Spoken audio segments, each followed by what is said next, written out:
Hey everybody, this is Alex Merced. I'm going to post this episode on three of my podcasts just because I think I'm going to basically cross three different bridges. So again, I have three different podcasts that you should subscribe to all of them on iTunes and Spotify, which is one, Thinking and Feeling Libertarian. So that's one where I talk a little bit more specifically about politics, and probably express my political opinion a little bit more forcefully, but of course always with a gentle care and attempt at understanding.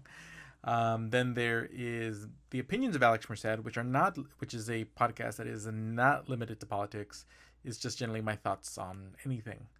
And then there's economics and finance for noobs, where I specifically talk about economic concepts and explain them. This particular episode is going to sort of cross the veil of all three, where I'll express certain thoughts that come sort of from more of a libertarian framework. I'll explain some thoughts that are more purely economic thinking and breaking down in nature, and three that are just some thoughts that don't fit into either bucket, that are just sort of thoughts that go through my head. And what I'm reflecting on today is that Donald Trump made apparently some basically put out some feelers about the concept of an all tariff revenue system. Okay, and generally, like, from an economic and libertarian standpoint, this is generally tariffs are looked at as a bad thing. And I'm going to get a little bit into the nuance of tariffs, but the idea being that, hey, you're putting a cost on people getting goods from another country, and generally, if a government taxes anything, it's going to increase consumer costs. If I tax foreign goods are going to be more expensive. If I tax a particular industry, goods from that industry are going to be more expensive.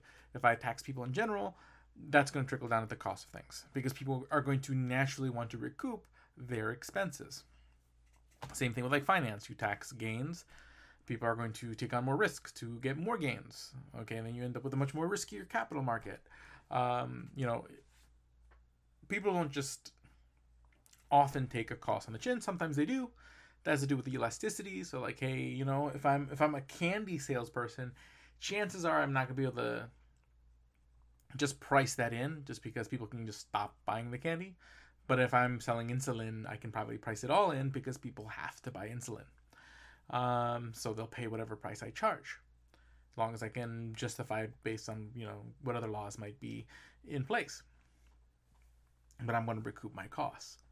So oftentimes as a libertarian, I generally am skeptical and discouraging of taxation in general. So in general, like, it's just like, hey, just arbitrarily taking money from people, it's always going to have consequences, and because it's arbitrary and enforced or coerced, there really isn't the mechanisms to know, hey, is this particular transaction accomplishing a net value positive wise? Like, you can measure things, but there's just, like, for example, when you have a voluntary transaction I exchange with somebody, I know at least that in the entering of the transaction, I perceive that I would be better off, and they perceive that they would be better off, and that's why we both consented to it.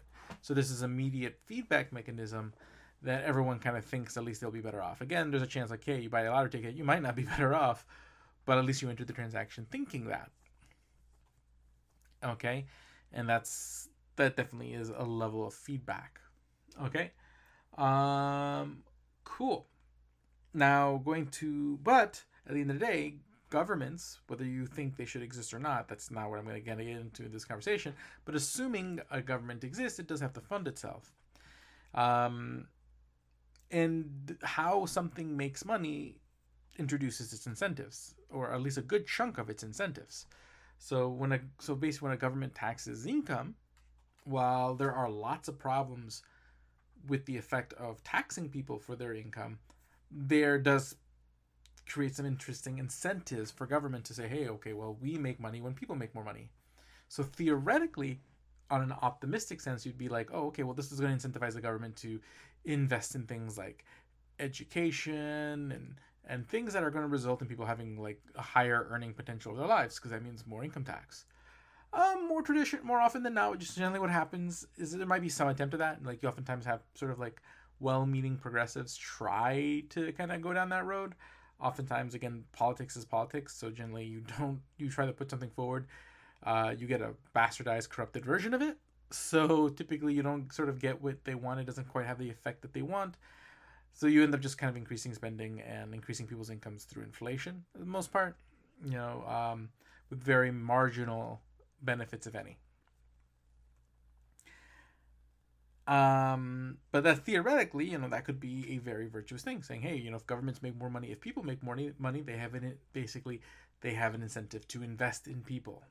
Okay, now I don't hate the idea of tariffs as a revenue source. Um, Bear with me for a moment when you think about it from a purely economic incentive. And again, there's different types of tariffs. I'm going to get into the nuances of that. But basically, let's say government was funded purely by tariffs. Well, then for them to raise more revenue, what do they need to do? More trade. And this promotes generally more peace with other countries because they're not going to be a trading partner if you're at war with them. So basically, it does encourage more diplomacy and more trade, which are generally good things for people. But again, it depends how you set those tariffs. Okay, if you sit there and say, "Hey, we're gonna set tariffs so high that we discourage trade," so again, there's protectionist tariffs where tariffs are so high that it really does heavily discourage trading, and then there's revenue tariffs where they're you're taxing, but you really do still want people to do the trade. You just want your vig on the trade.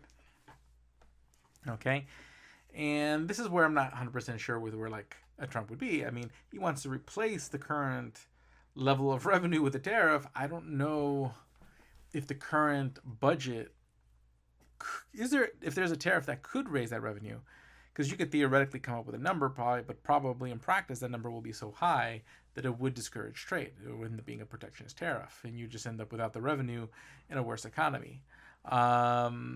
So I don't think with the current government budget in the U.S.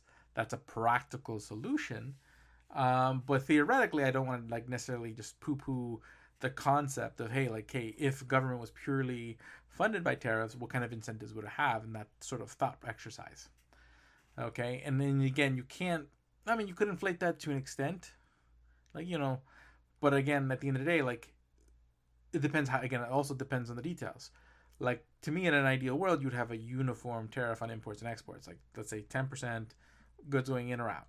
This way, there's not a incentive to encourage either side of the transaction. You just let trade balance naturally because you're getting the same level of revenue either way. If there's more imports, you collect more revenue. If there's more exports, you collect more revenue. Now, I would imagine someone like a Donald Trump who has expressed plenty of protectionist type vibes. I would imagine he would probably want to do something where there's very little taxes on exports and very heavy taxes on imports. Okay, and this creates a weird conundrum because you basically price it in a way that discourages imports, but you're deriving most of your revenue from imports. So it creates like an over time what it does, it creates actually it reinforces an incentive for the government to kind of create a deficit because it's going to want to generate more revenue, and eventually you'll have regimes that are going to really want to increase imports to increase that revenue. On top of it, the effect that it probably wouldn't cover today's budget. So anyone thinking that today's budget is practical, you're going to end up having. I mean, with all the myriad of taxes we have today, it's not fundable, and that deficit actually has real implications. When the government's borrowing, it doesn't just borrow from a infinite pool of funds. Yes, the Fed can monetize money, but it's not necessarily changing the amount of sort of physical goods, physical labor that's available in the economy. So it does kind of create a tension where basically you're giving the government an outside ability to pull from that sort of stash of stuff, thus limiting the ability of others to pull from that stash of stuff that exists.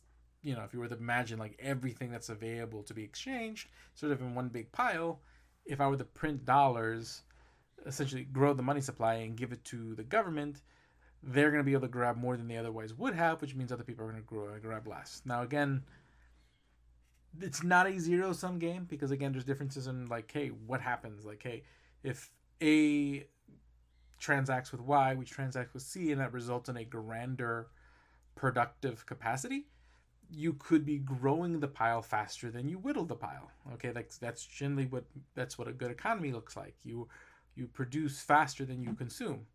Okay, so in that case, you're able to support increased consumption because you have increased production. Okay, I mean, people can't eat air. Um, so these are the kind of things that I kind of go through my head with this policy.